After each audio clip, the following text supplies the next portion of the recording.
السلام علیکم۔ میری آج کی کہانی کا عنوان ہے بچی ہو کیا۔ کہانی یوں شروع ہوتی ہے کہ گھڑی کی ٹک ٹک اور پرانے پنکھے کی کٹ کٹ۔ فی الحال کمرے میں صرف یہی ایک موسیقی میسر تھی۔ فضا دیوار پر لگے خوبصورت آئینے میں اپنی شکل دیکھ کر آڑے ٹیڑھے منہ بنا رہی تھی، یا دوسرے لفظوں میں یہ کہنا بے جانا ہوگا کہ فضا بہت زیادہ بور ہو رہی تھی کہ اچانک بادل زور سے گرجے، گھر گھر گھر گھر گھر گھر۔ پھر بجلی کا زوردار جھماکا ہوا اور پورا کمرہ روشنی سے جگمگا گیا۔ فضا نے بستر سے چھلانگ لگائی اور کمرے کی کھڑکی سے باہر جھانک کر دیکھا تو اس کو اپنی آنکھوں پر یقین نہیں آیا۔ کیا شان ہے میرے اللہ کی! ابھی تھوڑی دیر پہلے بارش کے کوئی بھی آثار نہیں تھے۔ واہ جی واہ، مزہ آ گیا! اب بارش میں نہانا تو بنتا ہی ہے۔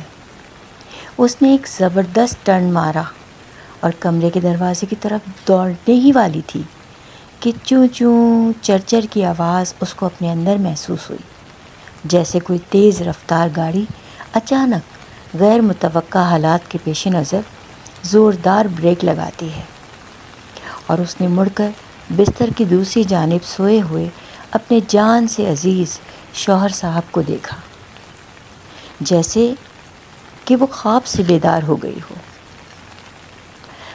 اس کے دماغ میں آیا کہ کہاں چلی ہو من چلی، ارے یار یہ لوگ بڑے کیوں ہو جاتے ہیں، اس نے سوچا۔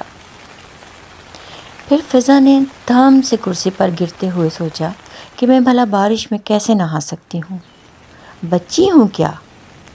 ہائے کاش میں بچی ہی ہوتی۔ فضا کو شادی شدہ ہوئے ابھی چند ماہ ہی ہوئے تھے۔ بلا شبہ اس کی زندگی خوبصورت تھی اور وہ خوش بھی بہت تھی۔ نعمان اس کا بہت زیادہ خیال رکھتا تھا اور گھر میں صرف اس کے ساس سسر ہی تھے۔ ایک چھوٹا سا کنبہ تھا۔ ابھی تک تو راوی نے چین ہی لکھا تھا، آگے اللہ سے خیر کی امید پر فضا زندہ تھی۔ ہائے ہائے یہ مجبوری کہ نعمان کو بارش میں نہانا بالکل بھی پسند نہیں، اور وہ کہتے ہیں کہ بارش میں نہانا کیا بیہودہ پن لگتا ہے۔ ایک بار جب فضا نے بارش میں بھیگنے کی فرمائش کی تو نعمان نے حیرت سے کہا، بچی ہو، بچے بارش میں نہاتے ہیں؟ میں نے تو کبھی کسی بڑے کو بارش میں شوق سے نہاتے ہوئے نہیں دیکھا۔ مجبوری میں بارش میں اگر بھیگ جاتے ہیں تو کوئی بات نہیں ہے، جان بوجھ کر بارش میں نہانا کیا ہو گیا ہے تم کو؟ جانے من یہ فضول بات ہے۔ فضا کو وہ دن یاد آ گیا اور وہ بس دل پر نہ جانے کتنے ہی من کا پتھر رکھ کر کھڑکی میں سے بارش کو تکنے لگی اور لمبی لمبی سانسیں لے کر بارش کی خوشبو کو محسوس کرنے لگی۔ زندگی کتنی بدل جاتی ہے شادی کے بعد۔ مجھے تو ابھی چند مہینے ہی ہوئے ہیں اس نئی زندگی میں قدم رکھے ہوئے۔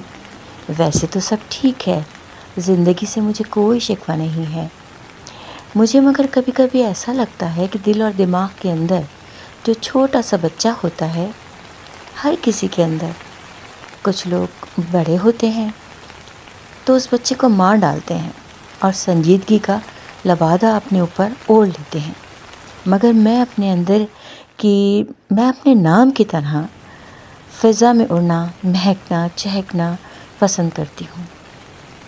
تو پھر آخر میں کیوں بارش میں نہا نہیں سکتی؟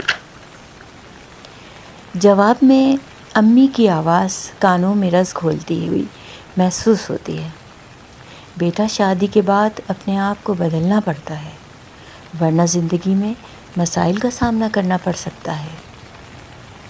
کیا بات ہے میری پیاری امی کی، ہمیشہ سچ ہی بولتی ہیں، اور ایسا سچ جو کہ دل کو لگ جاتا ہے۔